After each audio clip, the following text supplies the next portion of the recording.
어, 5장이 상당히 긴데 20절까지 뭐 좀 긴 이야기지만 이게 사실 마가복음이 마태, 마가, 누가 이 공간복음 중에서 제일 짧은데도 이 이야기만은 이제 마가복음이 제일 깁니다. 뭐 마태복음에도 있고 누가복음에도 있지만은 마가가 제일 길게 기록했어요. 그러니까 만약에 마가복음을 토대로 해서 마태와 누가가 썼다면 그분들이 보는 관점에 따라서 이제 몇 가지를 생략한 셈이 되죠.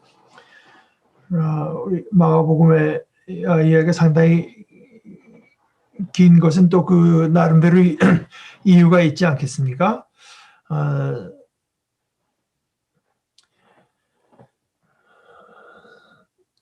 그 박창호 목사님이 겪었던 이야기를 이제 하실 때 장로교회 총회에서 베델 성서 연구라고 하는 것이 제가 이제 레지던트 시작할 때 정도의 한국 교회에 상당히 유행했는데 콩콜디아에서 주관해서 나온 그때 그거를 한 교회, 그걸 갖고 이제 서양 공부를 한 교회가 굉장히 많고, 그래서 그 장로회 총회에서 이제 박찬 목사님들은 그 베델 서양 공부 교재가 어떠냐 한번 좀 자세히 보고 발표를 해달라고 해서 보시고 이제 발표한 것이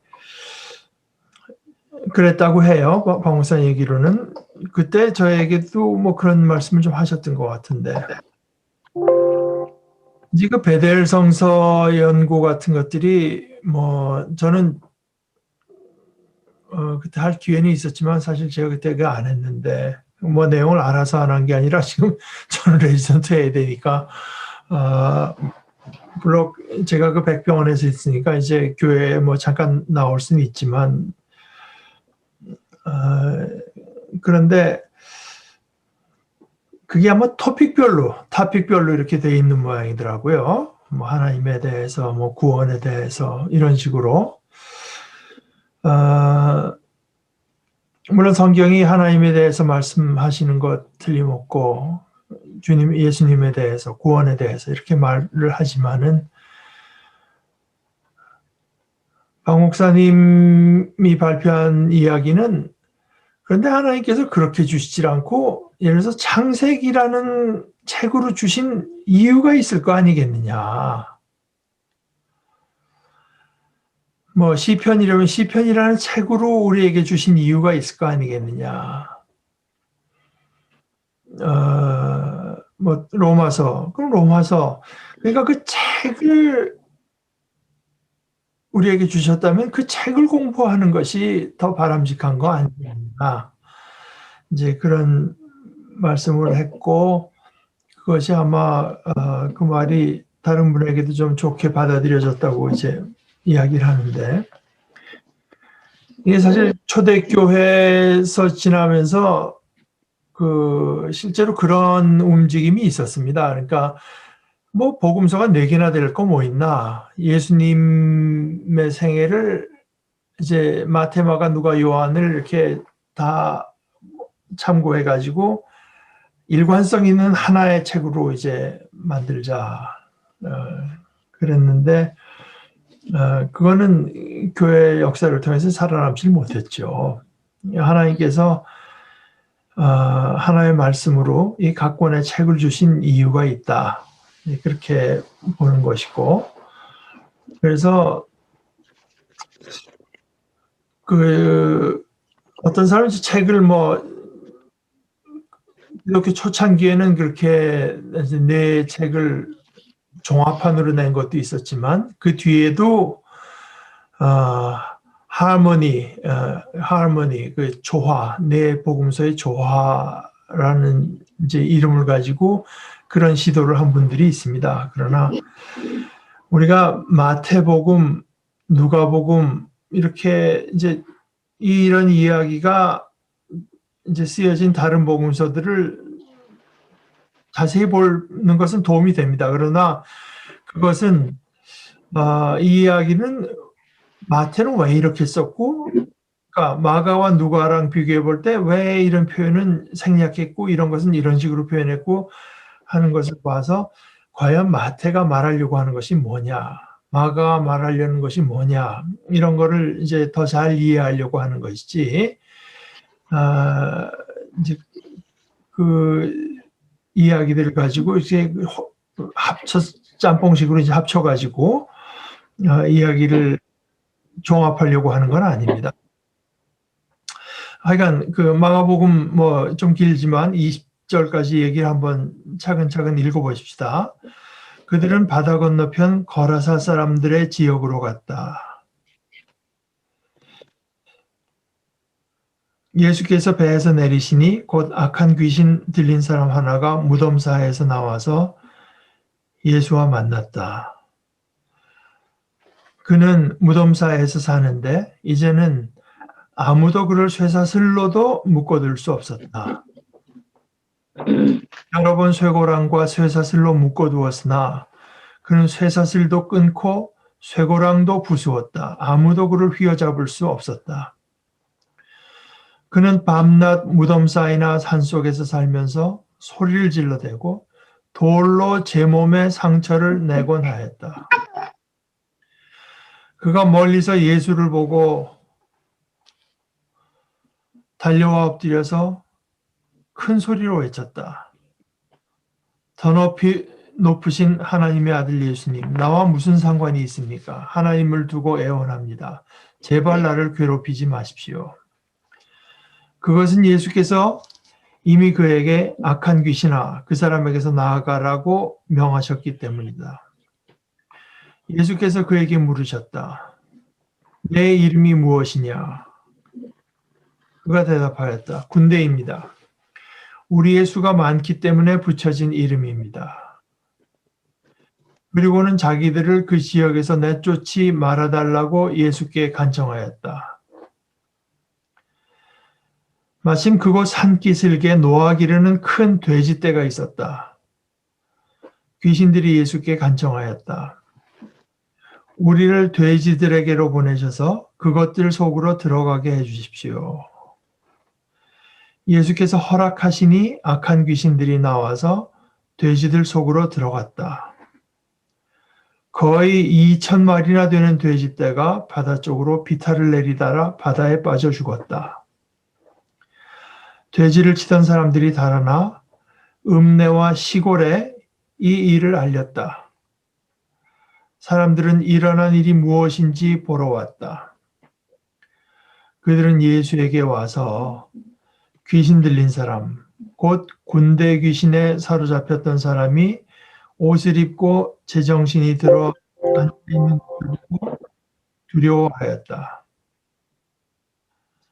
처음부터 이 일을 본 사람들은 귀신 들렸던 사람에게 일어난 일과 돼지떼에게 일어난 일을 그들에게 이야기하였다.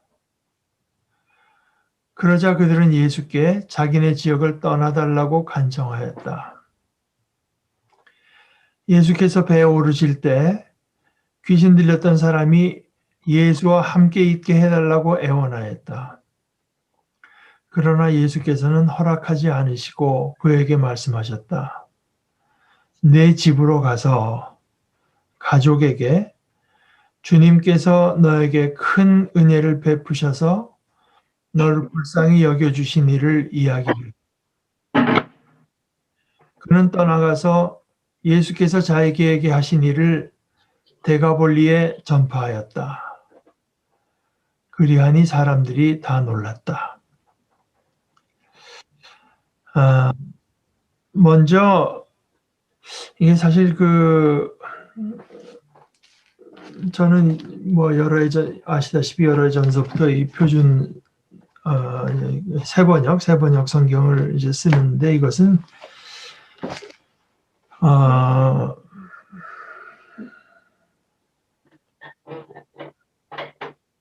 이것은 이제 통독하기 좋죠. 이 번역은. 그리고 우리가 흔히 쓰는 그 말에 가깝게 번역을 했기 때문에 읽기가 훨씬 수월한데, 서 이제 가독성이 높죠. 그런데 이것이 그 성경 공부에 적합하냐 하는 데는 제가 조금 의문을 품고 있어요. 왜냐하면은 다른 번역들을 다 참조해서 보시는 분들은 괜찮은데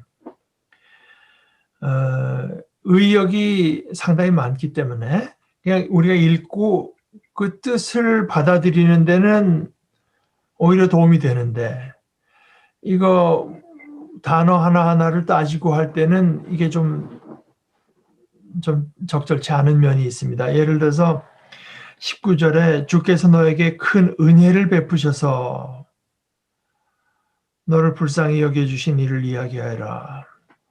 이제 이 성경책 오른쪽에 보면 제가 그때 옛날에 읽다가 은혜에서 이제 불쌍히 여긴다. grace에서 이제 mercy가 나온다. 뭐 이런 식으로 써놓은 게 있는데, 이게 나 그러고 나서 찾아보면은 본래 본문에는 은혜라는 말이 없습니다. 그래서 예를 들어서 다른 번역을 보게 되면은 19절에 이 가톨릭 번역에는 집으로 가족들에게 돌아가 주님께서 너에게 해주신 일과 자비를 베풀어 주신 일을 모두 알려라. 박창원 목사님 번역에는 당신은 집으로 가서 당신의 친지들에게 주께서 당신에게 해주신 것과 자비를 베푸신 것을 사실대로 낱낱이 알리시오. 뭐 영어 번역도 다 이제 마찬가지인데요. 그러니까 이게 그 새 번역대로 여기 이제 은혜 뭐 이런 말에 이제 그야말로 꽂히게 되면 이게 사실은 이제 좀 엉뚱한 데로 갈 수가 있습니다. 그리고 거라사 사람들의 지역으로 갔다고 하는 말은 뭐 그건 이제 그 좀 어렵기 때문에 뭐 그렇게 번역할 수는 있어요. 근데 어떤 사람들은 이제 박창호 목사는 거라사 지방이라고 했고, 또 아까 말씀드린 그 가톨릭 성경에는 게라사인들이라고 했고요. 그래서 왜냐하면 이게 지금 사람들이 과연 여기가 어디냐, 갈릴리 호수의 이 서쪽 어딘가 이방 지역인 거는 알겠는데 이게 어디냐. 그런데 이제 지금 상당히 유력하게 여겨지는 지금 그 지명은 거라사가 아닙니다. 근데 거기가 이제 보면 비탈도 있고 하기 때문에 더 나은 데가 이제 드러나지 않으면 거기를 제일 유력하게 보는 건데요. 근데 문제는 이제 거기가 거라사 지역, 거라사란 도시 이름이 거라사가 아닙니다. 그래서 현재만 아닐 뿐 아니라 이제 그런 과거에도 아니었던 것 같은데, 거기가 이제 데카폴리스, 나중에 데가볼리라고 하죠. 이게 폴리스가 10개거든요.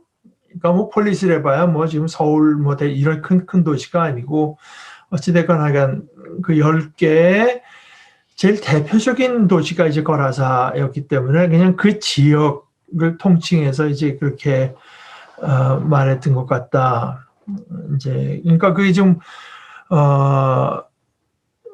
그때 아주 정확한 지명을 적었고 우리가 그런 근거를 갖고 있으면 쉬운데 그렇지 않기 때문에 좀 난점은 있습니다만은, 그러나 그쪽 어디서 이제 이런 일이 벌어졌다고 하는 데 대해서 의심하는 사람은 뭐 없는 것 같습니다.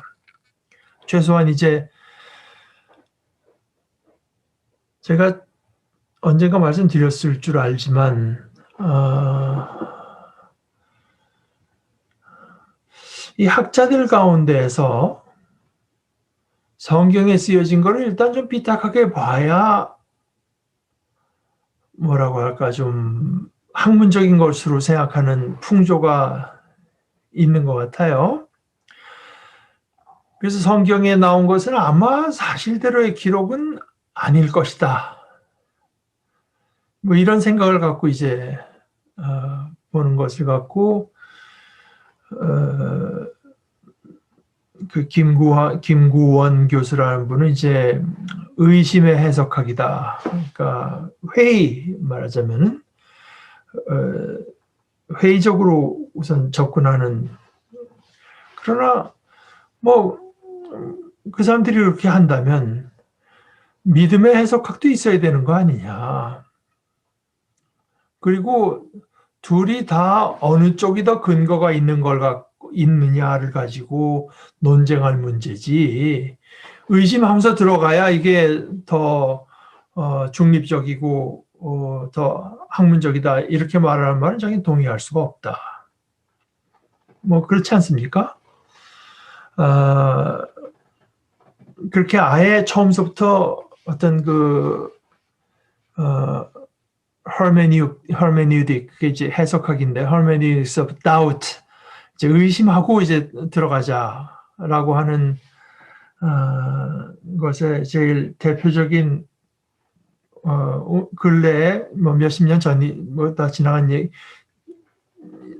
때의 일이지만 지금도 이제 나름대로 위세를 갖고 있는 것이 미국에서 소위 Jesus 세미나, 예수 세미나라고 하는 걸 갖고 뭐 그런 걸 만들어 가지고 한 사람들이 아주 대표적인 경우인데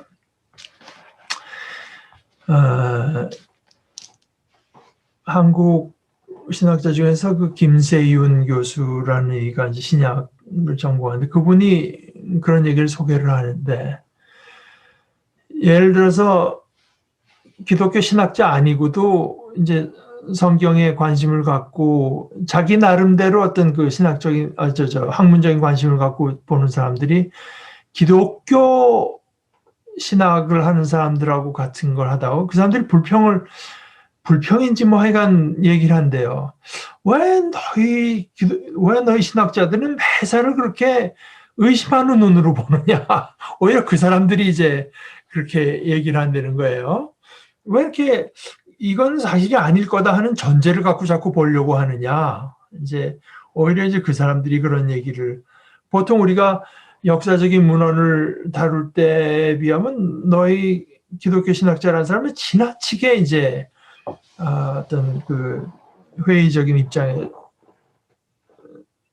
입장에서 출발하는 경향이 있는 것 같다.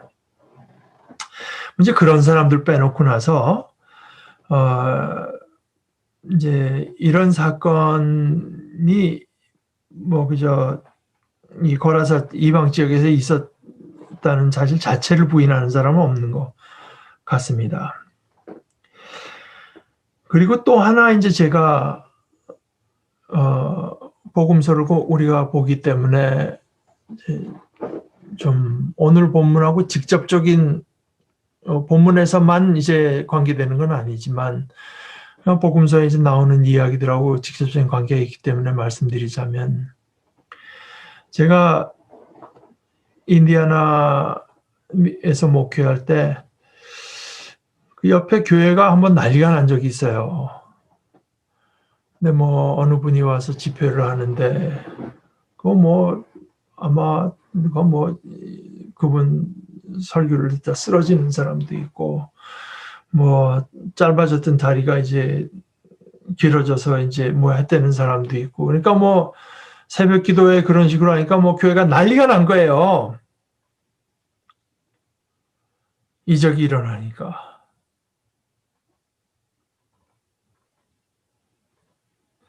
근데 이제 그럴 때 이제 제게 드는 그 의문이 그겁니다. 아니 성경에는 예수님께서 일으키신 이 놀라운 일들이 뭐 한두 개가 아닌데 지금 그보다 그보다 작은 일이 일어났다 해서 교회가 난리가 난다고 하는 거는 이걸 내가 어떻게 해석해야 되나. 솔직히 말하자면 이분들은 성경에 쓰이는 걸 그동안 안 믿었다는 소리 아닌가.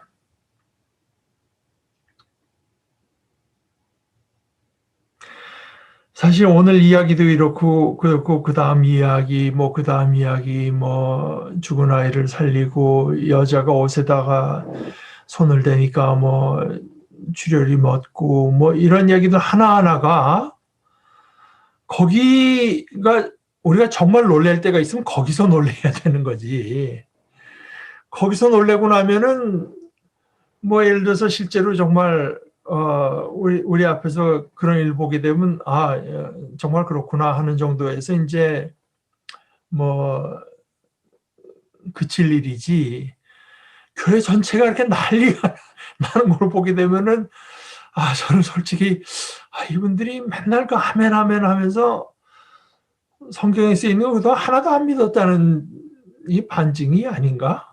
이제 그런 생각이 드는 겁니다. 근데 사실 이제 가톨릭에서 이제 그 관상 기도 렉시오 디비나 어쩌고 할 때도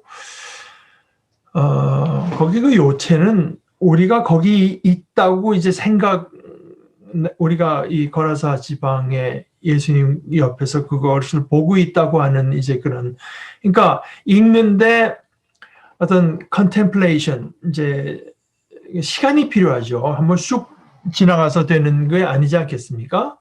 상상력도 동원해야 되고 이제 성경 말씀을 자세히도 봐야 되고 또 성령께서 우리에게 감동을 주셔서 그런 일들이 이제 실감나게 다가오도록 우리를 인도해 주시기도 바라고 또 기다리는 것도 있어야 돼서 사실 이런 이야기들은 그렇게 한번 쑥 읽고 지나갈 이야기는 아니고 그런 식으로 사실은 이 부분 이야기로 와서 그 다음 이야기인가 해서 이제 엔티 라이트라고 하는 학자도 그런 얘기를 하는데요. 이런 이야기들이 근데 시간이 필요하다. 우리가 거기 있어서 이런 일들을 겪고 있는 것 같은 그런 체험을 이 말씀들에서 할 필요가 있다.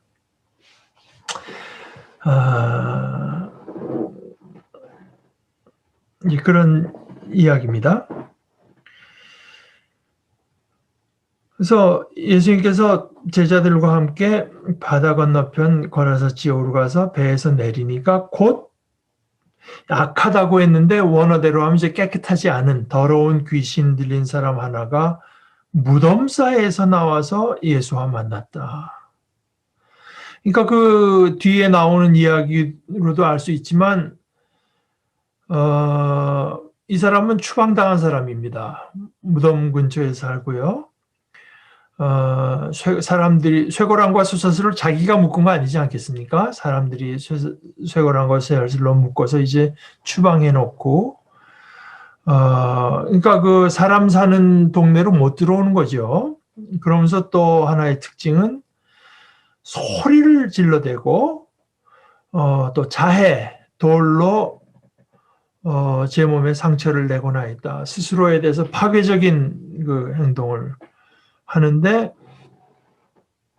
보통 인간으로서는 상상도 할 수 없는 어떤 괴력을 발휘해서 쇠사슬도 끊고 쇠고랑도 부수고 아무도 그를 휘어잡을 수 없었다고 하지만 그러나 이제 이 사람이 동네에 자기가 자진해서 안 들어간 것이 아니고 추방당한 것은 분명한 것 같은데 그래서 이제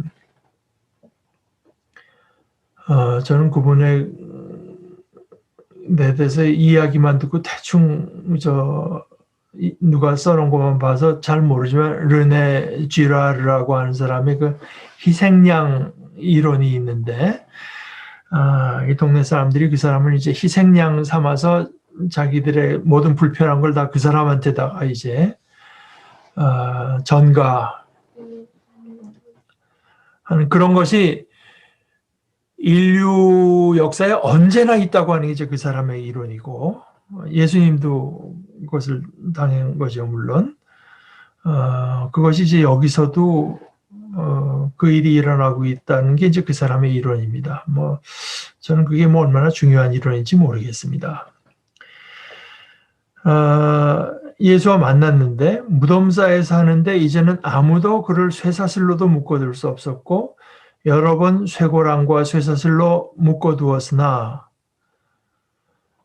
그는 쇠사슬도 끊고 쇠고랑도 부수었다. 아무도 그를 휘어잡을 수 없었다.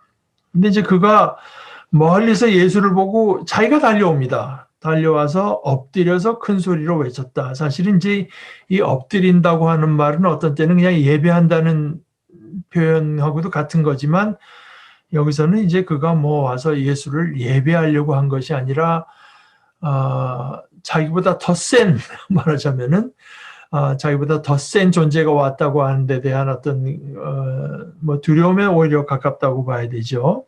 그냥 그 정도의 표현이죠. 큰 소리로 외치는데 이게 이제 여태까지는 뭐 하나님의 거룩하신 뭐 그 죄인들 이저 악령들이요. 뭐 나 처음에는 1장 24절에 보면은 나사렛 사람 예수님 그러고 나서 우리는 나는 당신이 누구신 줄 아는데 하나님께서 보내신 거룩한 분입니다. 뭐 이러다가 이제 여기 와서는 조금 더 발전된 호칭을 쓰는데요. 더없이 높으신 하나님의 아들 예수님. 당신이 나와 무슨 상관이 있습니까? 하나님을 두고 애원합니다. 제발 나를 괴롭히지 마십시오. 그 뒤에 그것은 예수께서 이미 그에게 더러운 귀신아 그 사람에게서 나가라고 명하셨기 때문이다. 그랬는데 그러니까 이것은 우리가 잘 즐겨 말하고 싶어 하지 않는 이야기일지 모르지만 첫 마디의 복종이 이게 성사가 안 된 겁니다. 예수님께서 명령했는데 이가 이제 나름대로 저항해 보는 거죠. 나름대로 이제 그러니까 저항할 때 이런 식으로 나오니까 예수님께서 이제 예수님의 이름을 저쪽이 먼저 불렀는데 그 다음에 예수님께서는 이번에는 예수님 편에서 저쪽에게 이름이 뭐냐 그가 대답하기를 군대입니다 했는데 뭐 이것이 이제 여러분들 뭐 옛날 우리 많은 번역에 군대라고 되어 있고 그걸 레기온이라고 하는 건데 되게 통상 로마의 어떤 그 군대 시스템에서 한 6천 명 정도의 병력을 의미한다고 해요. 뭐 그렇다 해서 뭐 6천이 들어있다고 하는 뜻은 아니죠. 다만 우리의 수가 많기 때문에 붙여진 이름입니다. 그러니까 이번에는 또 그 지역에서 내쫓지 말아달라고 예수께 간청하였다. 그러니까 이것은 뭐 우리가 뭐 깊이 들어갈 이야기는 아니지만 그 악한 영들도 우리 일본 말로 소위 나와바리가 자기들이 그저 활동할 수 있는 어떤 그 자기들의 영역이 있는 것처럼 이제 돼 있나 봐요.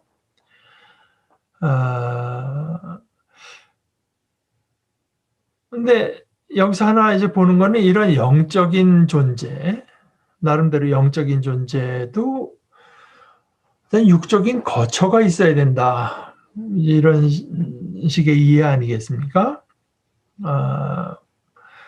왜냐하면은 그 뒤에 나오는 것처럼 돼지들에게로 보내셔서 그것들 속으로 들어가게 해주십시오. 그러니까 예수님께서 허락하셨다고 해요. 허락하시니까 그것들이 이제 나와가지고 돼지들 속으로 들어가서 거의 2,000마리나 되는 돼지떼가 바다 쪽으로 비탈을 내리달아서 그래서 돼지가 다 죽었습니다. 그러면은 이제 그 다음에 이 악령들이 어떻게 됐는지는 알 수가 없죠. 이게 마치 이게 요즘에 우리한테도 이제 직접 관계가 되는 걸로 코로나 바이러스가 이렇지 않습니까? 사람을 살려놔야 자기들도 그 속에서 사는 건데, 돼지들이 죽고 나서 어떻게 되는지 모르겠어요. 돼지를 치던 사람들이 막 보고 놀라가지고 들어가서 읍내와 시골의 이 일을 알리니까 사람들이 일어난 일이 뭔지 보러 왔다. 근데 예수께 와서 보니까 귀신 들린 사람, 이거는 시제로는 안 맞죠. 귀신 들렀던 사람이 이제는 더 이상 들른 건 아닌데요. 그러나 뭐 그 사람을 그냥 부르는 하나의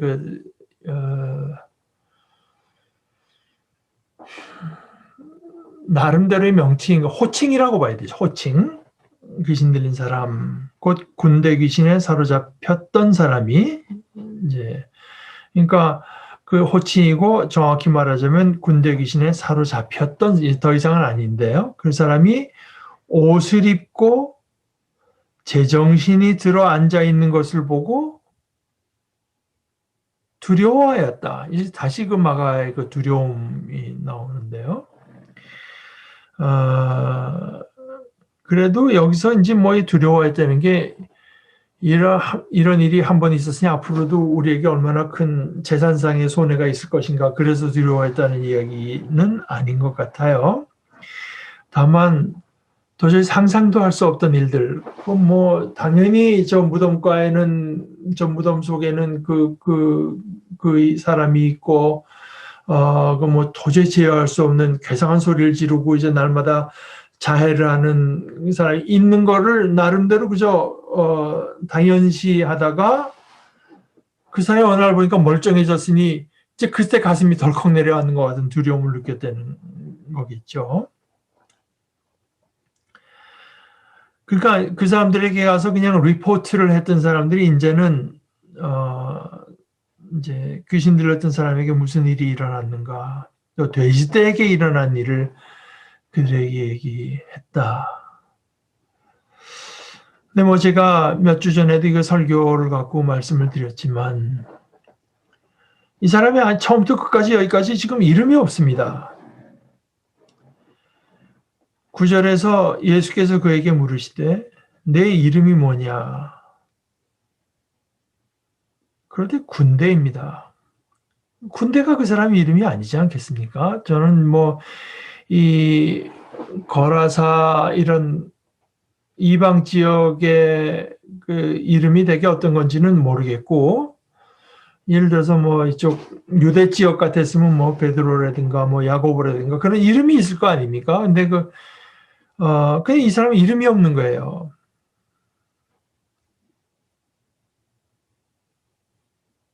이 사람의 이름은 군대입니다.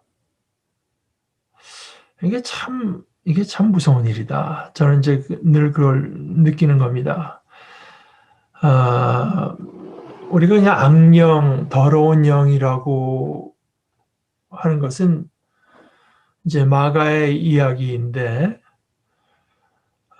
그러나 어떤 거 악한 세력, 악하면서 나름대로 인격적이면서 영적인 세력이 이제 있는 건데, 그것이 어떤 사람에게 들어가서요, 파괴적인 행동, 심지어 뭐 동물에게 들어가서도, 짐승에게 들어가서도 파괴적인 작용을 일으키는데, 제가 뭐 오래된 기억이라서 분명한지 모르겠습니다만은 제 기억으로는 에드워드 콘세인가 하는 사람이 지금 불교학자인데 그 사람이 뭐 이런 구체적인 내용은 잊어먹었지만 현대인들 특히 서구인들은 이런 얘기를 들으면 옛날 얘기인 줄 안다. 다신교 뭐 이런 거 들으면은 그러나 오늘날에도 그런 현상 우리가 뭐 아폴로라고 부르고 뭐 무슨 뭐 제우스라고 부르고 이렇게 부르지는 않아도 그런 식으로 인간을 사로잡고 영향을 끼치는 세력은 얼마든지 있다. 신노릇을 하는 뭐 물질주의도 그 중에 하나겠고, 뭐 쾌락주의도 그런 것을 이제 속할 수 있고, 뭐 여러 가지 사상적인 것들이 있고, 어떤 풍조가 있고요.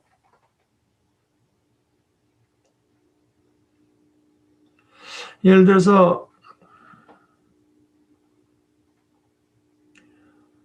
다른 나라도 그런지 모르겠지만 우리 한국 그 중에서도 보게 되면 예를 들어서 연예계 뭐 이런 자살이 많지 않습니까?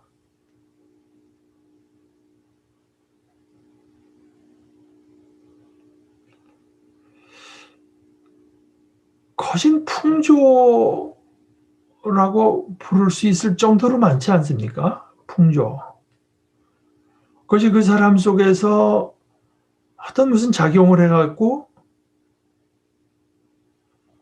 끝내는 이제 자기 목숨을 끊는 데까지 가게엔 어떤 세력이 있다.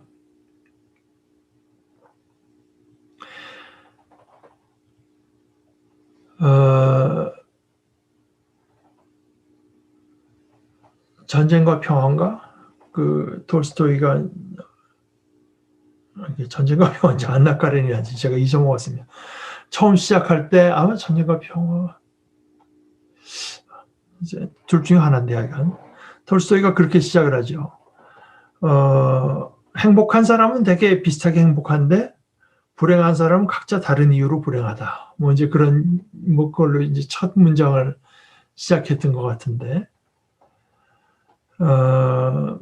또 이제 저한테 드는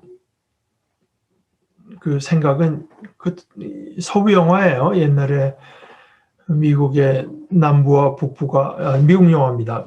남부와 북부가 전쟁할 때 한쪽은 이제 회색 옷 입고 한쪽은 파란 옷 입는데 이 사람이 이제 이 회색 옷 입은 군대가 곤경에 빠졌다가 다른 거 회색 옷 입은 군인들이 이제 오니까 다 그냥 안심하는 순간에 먼지를 툭툭 터니까 속에는 이제 파란색, 이거 워낙 먼지를 집어써서 그렇게 보인 거지. 그러니까 제가 늘 생각하는 게 그건데, 이런 얘기는 사실 성경의 이야기가 아니니까 뭐 조심스럽고 그렇게 자세히 얘기할 거 아니지만, 소위 임사 체험, 거진 뭐 near death, 거진 죽었다가 이제 돌아온 사람들의 얘기를 들어보게 되면은 사실 여기를 떠나서 다른 세상에 저희 갔었는데 여기보다 훨씬 그 공통적 여기보다 훨씬 더 real, 훨씬 더 생생하고 둘째는 여기보다 훨씬 색깔 같은 게 훨씬 더 많다는 거 아니겠어요? 훨씬 더 많더라. 이제 그런 얘기들을 많이 하는데요.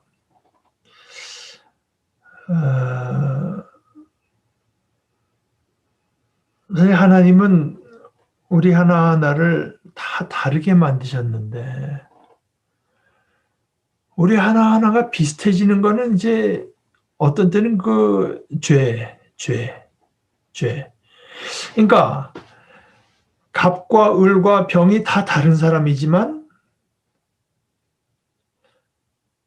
돈 앞에 취하는 태도는 마찬가지다. 뭐 다른데 뭔가 좀 감투가 기다리고 있으면 취하는 태도는 되게 일관성이 있다. 명예욕. 이제 그러니까 죄라고 하는 것은 사람에게서 어떤 그 다양성을 뺏어가고 어떤 그 일정한 패턴을 이제 보이게 만들어서 이제 그것이 한두 가지가 아니고 여러 가지가 되면 그게 이제 군대가 되는 거죠. 그 사람, 예를 들어서 뭐 철수라면 철수라는 사람의 어떤 독특한 개성과 이제 이것이 드러나지를 못하고요. 어떤 그 다른 세력, 악한 세력인데 그것이 어떤 때는 뭐 사상적인 걸 수도 있고 어떤 풍조일 수도 있고요. 저는 하여간 그런 것들이 이제 그 사람을 좌지우지 그 사람의 거의 모든 시간을 그 풍조에 따라서 쓰도록 만드는 그런 식의 것이 없다고 말할 수 없잖아요. 저는 있다고 봅니다.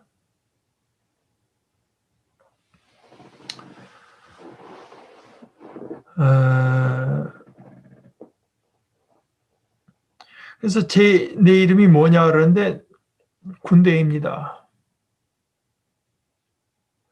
이거는 그 사람의 어떤 인간성이 이제 박탈당한 걸 단적으로 보여주죠. 인간성이 박탈당했을 뿐만 아니라 동네에 살질 못하고 나와서 살잖아요. 제가 지난주에 말씀드렸으니까 이제 본회퍼는 우리에게 주어진 하나님의 어떤 mandate가 4가지가 있다고 이제 말을 했는데요. 뭐 결혼, 그 사람 결혼의 위임이라고 했지만 이제 결국 가정이고요. 그 다음에 직업의 위임이 있고, 교회의 위임이 있고, 정치의 위임이 있다고 했는데, 저는 이제 제가 공감을 하고 받아들여서 제 걸로 이제 삼은 것은 우리가 정신과 의사들이랑 얘기할 어떤 정신과 의사가 얘기했는데 난 저게 참 좋다. 그래서 제가 받아들인 건데 우리가 사람을 볼 때요. 대개 한 3가지, 특히 의사가 사람을 볼 때 영어로 제가 뭐 들은 대로 바이오는 뭐 하여간 생물학적인 그런 겁니다. 바이오. 그다음에 사이코, PSYCHO, 바이오, 사이코, 소셜. 이 3가지를 갖고 우리가 본다. 이제 저는 거기 굉장히 동의를 하죠. 그러니까 바이오 부분은 그러니까 우리가 예를 들어서 정신과 의사들도 지금 약 많이 주잖아요. 약들 쓰잖아요. 그러니까 뇌하고 뇌세포끼리 이제 신경세포끼리 연결되는 근데 요 세포에서 저 세포로 넘어가는데 연결 물질이 있거든요. 세로토닌만은 아니지만, 그러니까 세로토닌 같은 것들. 근데 우울증 환자들 뭐 이렇게 보면 이게 많이 떨어져 있어서, 이제 우리 몸이라고 하는 게 세로토닌을 썼다가 다시 또 리업테이크를 다시 받아야 하고 또 쓰고 이제 이렇게 가는데, 이것이 다시 흡수되지 못하게 방해하는 약이거든요. 우울증 약이라고. 그래서 이제 요 신경세포 세포 사이에 세로토닌이 언제나 좀 많이 남아있게 하니까 여러모로 이제 좋아지는 거 우리가 보게 돼서 그런 어떤 화학적이고 뭐 이런 것들은 이제 바이오. 예를 들어서 맹장염 걸렸다면 맹장을 잘라내는 이거 바이오입니다. 이제 그렇게 접근할 부분이 있고 그 다음에는 이제 사이코라고 하는 거는 한 사람이 어떻게 반응하는가, 생각, 또 감정, 요즘에는 감정이라고 안 그러고, feeling, 뭐 이런 걸 감정이라고 하면 affection은 뭐라 해야 되나? 정동이라고 또 근데 저는 그렇게 좋은 말 같지 않은데, 어찌됐건 하여간, 이게 감정적인 겁니다. 그러니까, 우울해진다거나 불안한 뭐 이런 것들. 그래서 이 바이오적인 어떤 접근이 있고 그 다음에 사이코로지컬한 것이 있어. 이거는 이제 되게 뭐 심리 분석도 하기도 하고 뭐 심리 상담도 하기도 하고 이제 이런 것들을 우리가 사람을 분석하고 이해할 때도 그 면도 생각을 하지만 거기 따라서는 또 치료할 때도 그렇게 하고. 그 다음에 이제 이 소셜이라고 하는 거는 굉장히 넓죠. 가족 관계도 그렇고, 친구 관계도 그렇고, 뭐 직장에서 일도 그러니까 여기에 이제 보네퍼가 말한 그 4가지가 들어간다고 볼 수 있습니다. 그러니까 뭐, 결혼의 위임, 직업의 위임, 그러니까 여기 정치도 들어갈 수가 있고요. 교회 생활도 물론 들어갈 수가 있죠. 그거는 크게 말해서 이제 소셜 쪽, 그러니까 바이오, 사이코, 소셜. 근데 저는 아무래도 이제 믿는 사람이니까 그 세 가지 뿐이겠느냐? 스피리추얼이 아마 더 추가돼야 된다. 저는 이제 그렇게 보죠. 바이오, 사이코, 소셜, 앤 스피리추얼, 영적인 것이 이제 그러니까 이거 이렇게 막 한 대 묶어서 할 때는 잘 안 보이다가 요거 이렇게 네 갈래로 나눠서 보게 되면은 조금 더 정돈이 되는 것이 있습니다. 그런데 이 사람은 이제 아마 바이오도 무슨 문제가 있었을 겁니다. 그러나 우선은 이제 개인적인 차원에서만 사람들이 돌았다. 그러나 돌아간 것이 아니라 전 아주 악한 영에게 씌웠다. 이제 그렇게 보지만 그거가 뗄 수 없이 연결된 게 이게 사회적인 측면도 있는 게 동네에 못 들어가고 가족들하고도 같이 못 지내고 이름도 없고 사람들이 불러주는 이름도 없고 게다가 이제 여기 이 탐 라이트 같은 사람이 강조하는 거는 여기 폴리티컬한 것들 정치적인 것 폴리티컬한 거 레기온이라고 하는 이제 이 로마의 독특한 그 군대 시스템을 말을 했을 때 거기서 연상작용이 이제 있다. 뭐 꼭 이 사람에게 연상된다기보다 이 이야기에서 풍기는 것이 어떤 그 정치적인 그 차원이 있다. 는 것인데 그러면서도 이제 가장 깊이 해서 이제 그런 것들이 다 해결된다고 해서 해결되지도 않을 뿐만 아니라 그런 것들로만 접근해서는 또 해결이 안 되고 여기 이제 그 어떤 그 영적인 제일 깊은 데서는 이 영적인 해방이 없이는 이게 안 된다. 그래서 이제 이런 것을 우리 교회에서 많이 하던 얘기입니다. 그러니까 김교신 씨 같은 이가 말을 할 때는 사회 시스템을 우리가 민주정부를 세우고 모든 법을 다 정비해서 참 민주적으로 하고 그래서 다 좋은데 그런 것들이 다 필요하죠. 필요하나 김교신 씨 말씀은 이제 그것이 꼭 그 세멘트가 없이 벽돌로만 쌓는 거 같을 것이다. 물론 그 세멘트만 블록하고 블록 사이를 메꿔주는 접착제 이런 것이 없이 그죠? 세워서 그렇게 쓸 수 있겠느냐? 물론 그런 접착제만 갖고 될 거는 또 물론 아니죠. 이거는 우리가 늘 생각해 볼 필요가 있다고 저는 생각합니다. 자꾸만 지금 제가 말한 두 가지인데요. 영적인 차원까지 가지 않고서는 이거는 중요한 것이 근본적인 것이 빠져 있을 수밖에 없다고 하는 것과 영적인 것이 다른 어떤 차원의 것과 늘 이렇게 주고받는 것이 없으면 그것도 이제 온전치가 못하다. 저는 이제 늘 생각하는 것이 예수님께서 빛이다 소금이다 하시니 빛의 비유인데요. 빛이라고 하는 게 빛만 가지면 뭐 하겠습니까?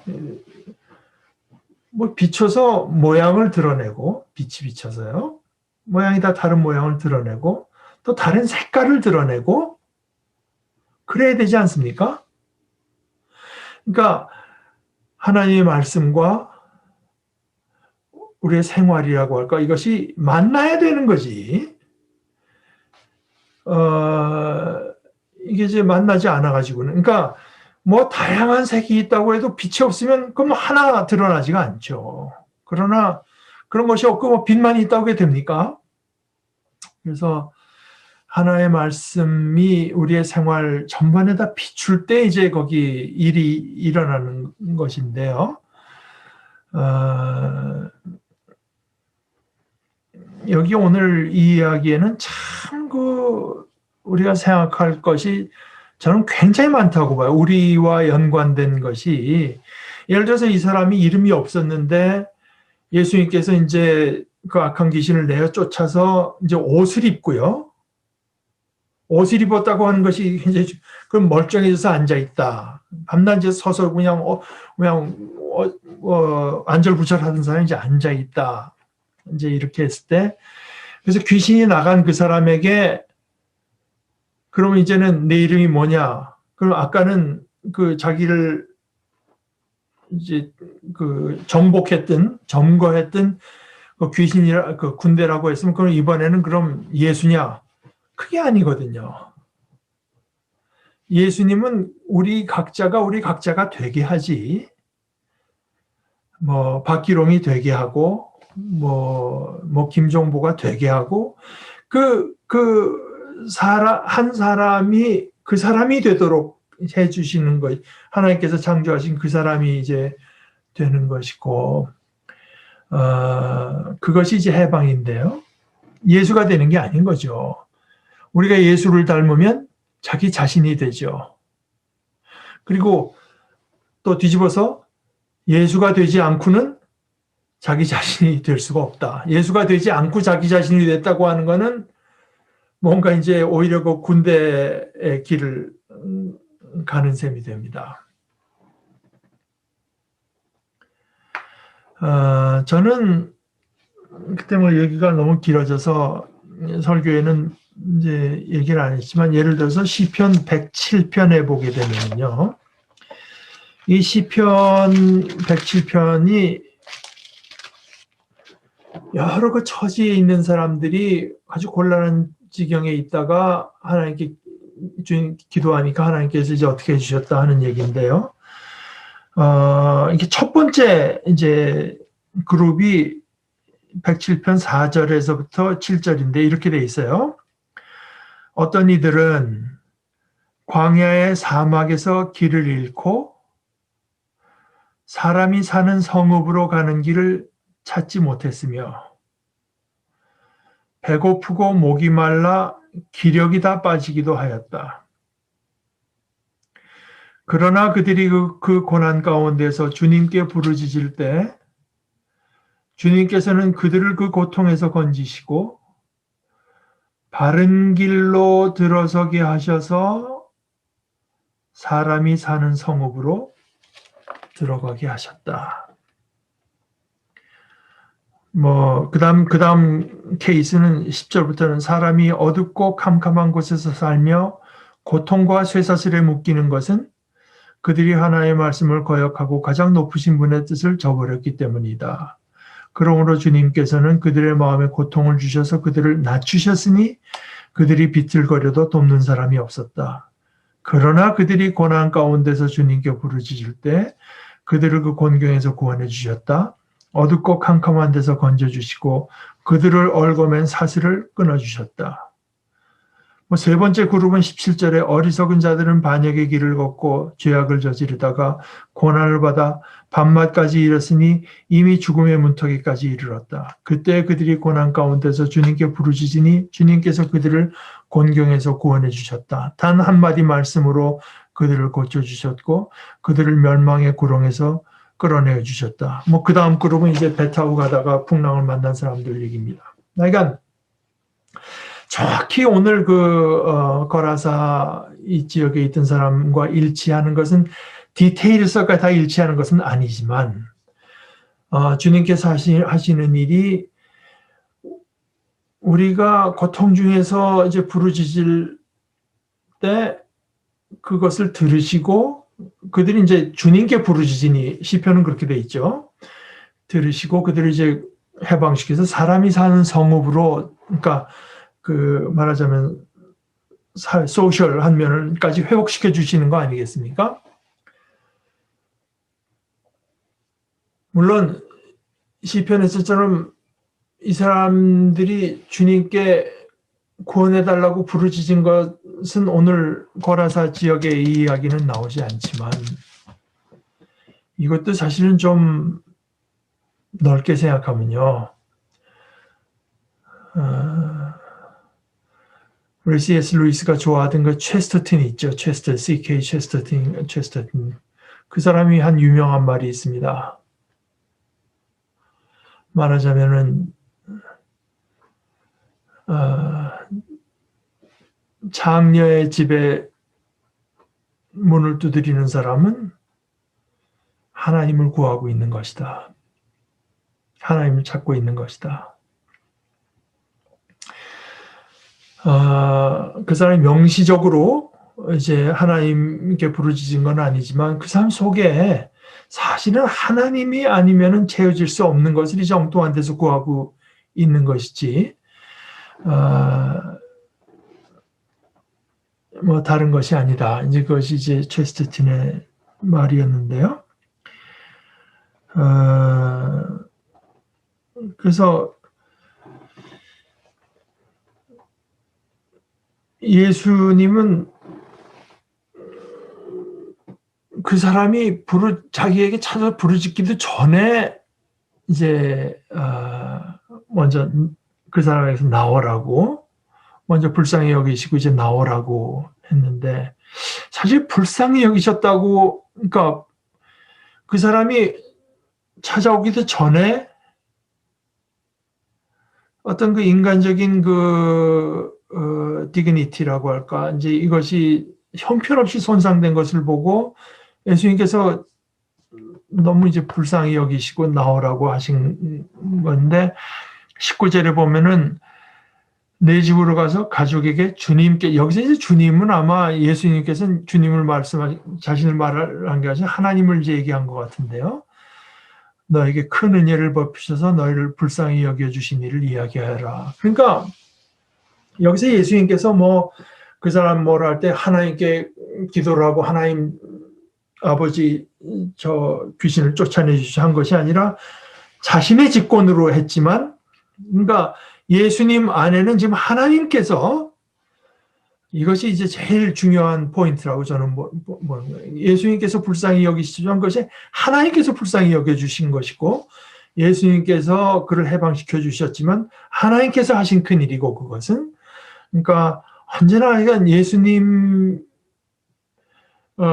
속에서 우리가 만나게 되는 것은 하나님의 자비고 하나님의 이제 능력이고 하나의 은혜고 이제 그렇죠. 그래서 내 집으로 가서 가족에게 주님께서 너에게 큰 은혜를 베푸셔서 너를 불쌍히 여겨주신 일을, 우리가 예수님이 딴 데서는요, 저쪽 이방 지역이 아닌 데서는 얘기하지 말라고 하잖아요. 이런 일이 있고 나서는 얘기 못하게 하고 이제 그랬는데, 여기는 그게 없거든요. 이것은 사실 우리가 여태까지 얘기한 것을 더 뒷받침해 주는 거라고 저는 생각합니다. 그러니까 메시아가 온다. 우리에게 메시아가 오면 우리가 어떻게 된다 하는 이런 나름대로의 생각과 이 기대를 갖고 있는 사람들에게는 지금 예수님께서 하시려는 일은, 그들이 하려는 일하고는 차원이 완전히 다르잖아요. 오히려 뭐 그이들은 로마에게서 자기들을 이제 구원해주고 뭐 경제적인 것, 정치적인 것을 이제 해결해줄 어떤 그런 뭐 성전에서 로마 이런 가증스러운 것들을 다 내어 쫓으시고 뭐 이런 메시아를 이제 기다리고 있을 때, 뭐 그런 어떤 그 기대가 자꾸 이제 높아지게 되고 퍼지게 되고 이렇게 되면은 오히려 예수님께서 하시는 일에 방해가 됐으면 됐지, 전혀 도움이 되지 않는 상황에서 그 유대 지역에서는, 예수님께서 유대 지역에서는 자신에 대해서 얘기하지 말라고 이제 잠잠히 하는 쪽에서 된 반면에, 그런 어떤 메시아에 대한 생각과 뭐 심지어 기대가 없는 거기서는 오히려 이제 얘기해라 이제 이렇게 되는 거죠. 내 집으로 가서 가족에게 주님께서 너에게 큰 은혜를 베푸셔서 너를 불쌍히 여겨주신 일을 이야기하여라. 라는 얘기를 마가가 왜 썼겠는가 하는 것도 생각해 봐야 된다. 사실 이것은 교회, 기독교 공동체, 교회들로 하는 말씀일 가능성이 많다. 하나님께서 나뿐만 아니라 뭐 우리 아버지 어머니 뭐 3, 4대 조상 어떻게 불쌍히 여기셔서 우리에게 어떻게 큰일을 해주셨는지 또 내려와서 나 자신에게 하나님께서 나를 어떻게 불쌍히 여기셔서 어떤 일을 해주셨는지 얘기하려는 겁니다.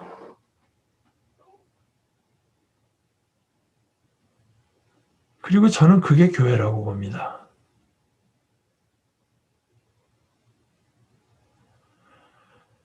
교회가 여러분 뭐 어떻게 생각할지 모르겠어요. 우리도 뭐 크게 잘하고 있다고 생각을 아직 저는 못하지만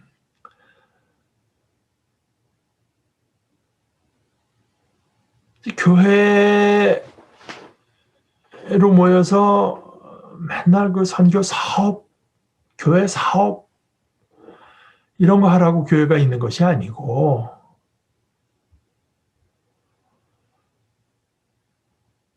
뭐 그런 것도 할 수 있죠. 그러나 기본적으로 이게 없이는 이게 공허하거든요. 이게 없이는 공허하지 않습니까?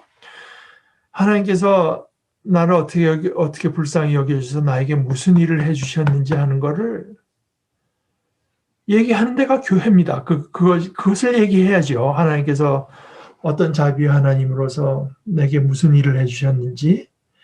그것이 아니라면 내 개인의 얘기가 아니라면 성경을 통해서도 하나님께서 우리 인간에게 나를 포함한 우리 인간에게 어떤 일을 해주시는지 이게 없이는 이제 모든 게 이제 다 공허해지는 것 아닌가.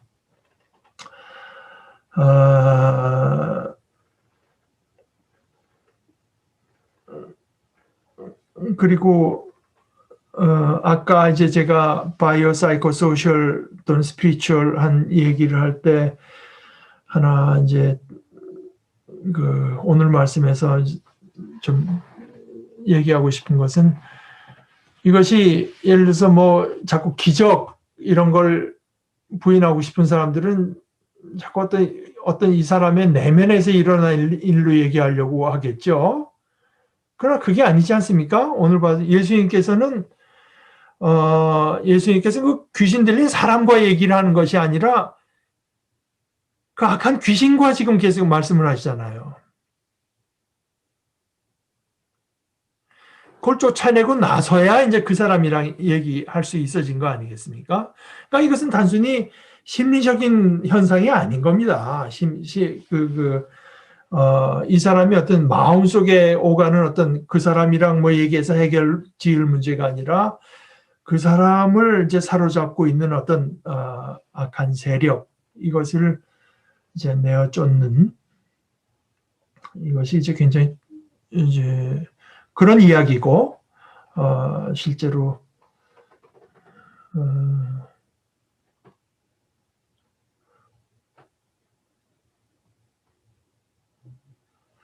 예수님께서 하신 것도 바로 그것입니다. 내 집으로 가서 가족에게 주님께서 너에게 큰 은혜를 베푸셔서 너를 불쌍히 여겨주신 일을 이야기하여라. 그러니까 교회가 신앙 공동체가 힘이 있고 살아있다고 하는 것은 이 이야기가 살아있는 교회가 힘이 있는 교회입니다. 이 이야기가 하나님께서 우리를 어떻게 불쌍히 여기셔서 하나님의 사랑이 우리에게 어떻게 나타났는지 이것이 물론 이제 예수님의 이야기를 갖고 하는 것이고 그러니까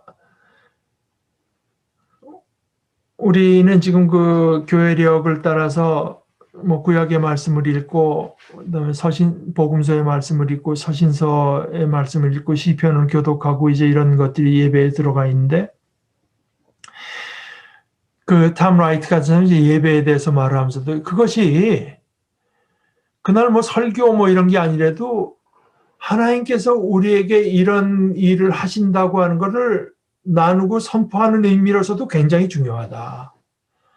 예배 시간에 이제 그런 하나님의 말씀을 우리가 하고 서로 나누고 한다고 하는 것은 하나님께서 우리 인간에게 이렇게 하셨다 또는 하신다고 하는 것을 선포하면서 서로 나누는 그 예배 행위로서 굉장히 중요하다.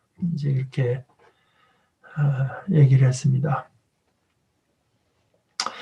5장은 너무 길기 때문에 뭐 제 처음 생각도 오늘은 이제 거기까지만 20장까지만 하고 요 다음번에 이제 그 나머지 부분을 이제 같이 보는 것이 좋을 것 같습니다. 근데 여러분들 뭐 오늘 이야기에서 혹시 여러분들이 더 덧붙이고 싶은 내용이나 또 혹시 뭐 의문 나는 내용이 있으면은 같이 이 시간에 나눠주시면 좋겠습니다.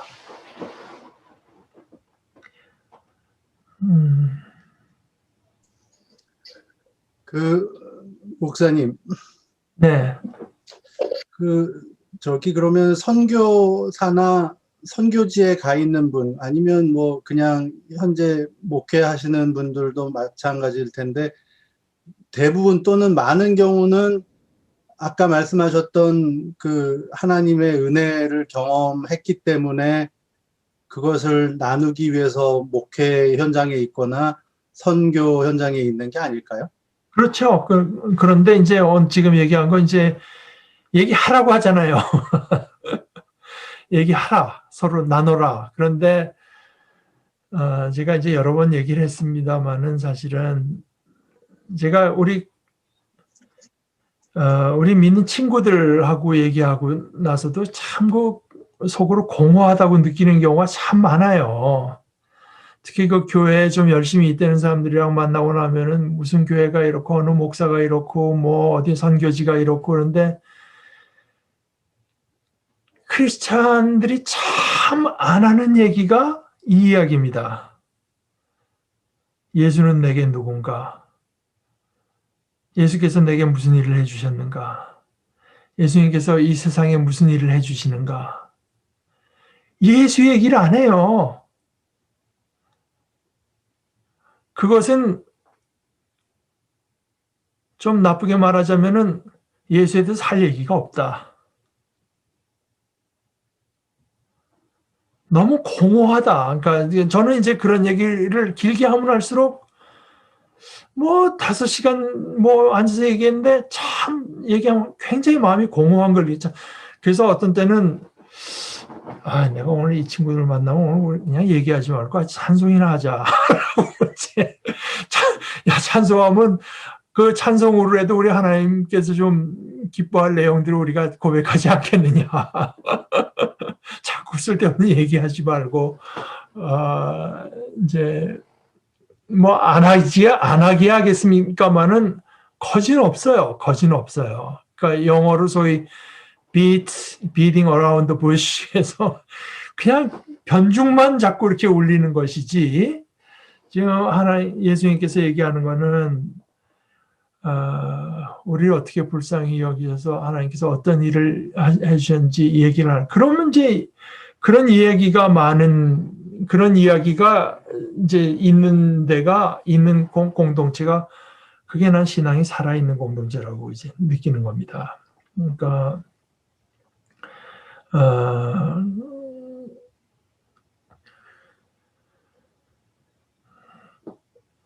그래서 하여간 뭐 저는 이제 제 부족한 신앙을 갖고 자꾸 딴 사람들까지 이제 도매컴으로 저 사람들도 이제 엉망이야 뭐 이렇게 생각하는 건지 모르겠지만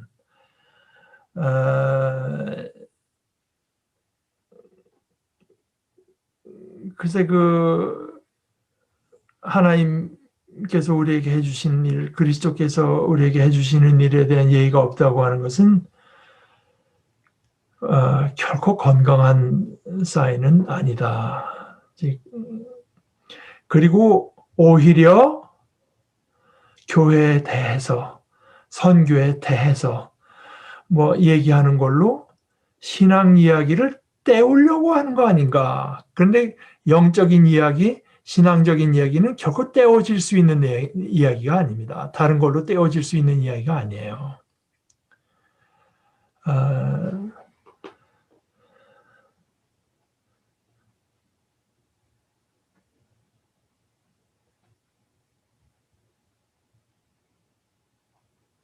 그래서 제가 이거는 잘못하기에는 굉장히 주관적인 걸로 가기 쉽지만, 갈 수 위험이 있지만은, 사실 성령께서 함께 하시고 성령께서 역사하셨다고 하는 것이 어떤 그 충만함, 뭐, 두 명이 만나서 얘기하고도 충만할 수가 있고, 만 명이 일어나서 기립박수를 쳤는데도 나중에 생각해보면 굉장히 공허할 수가 있습니다.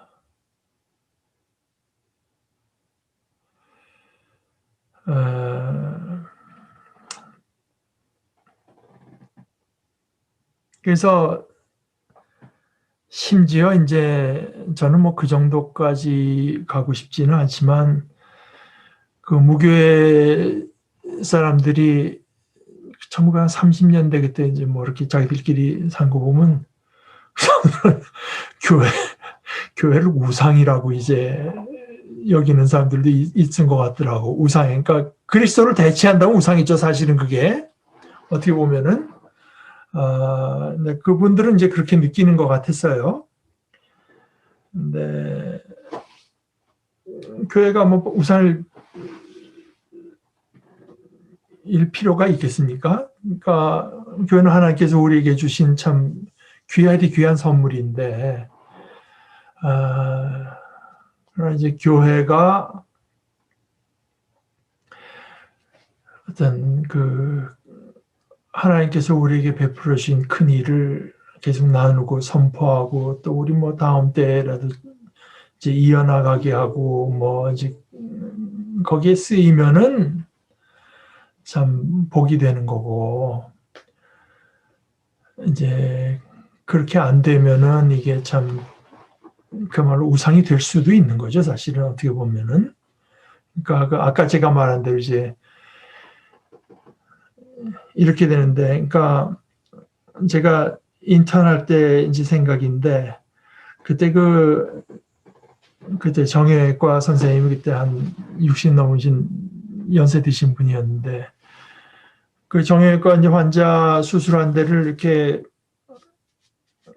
열고 거기다 소독약을 바르고 가제를 대고 반창고를 붙이는 일을 하는데, 이제 거기가 좀 뭐가 묻어 있으니까 너스가 글러브를 드렸거든요.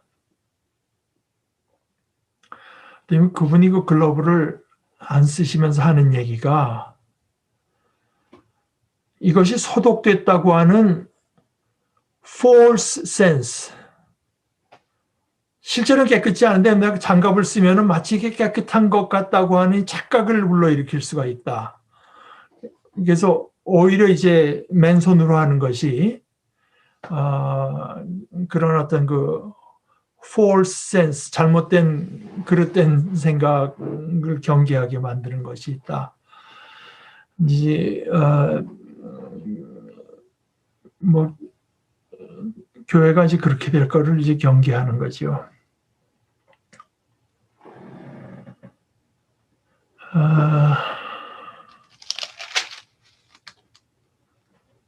우리 오늘은 거기까지만 하시고 우리 다음 주에 이제 5장의 뒷부분을 우리 함께 보도록 합시다. 우리 같이 기도하실까요? 하나님 우리 아버지,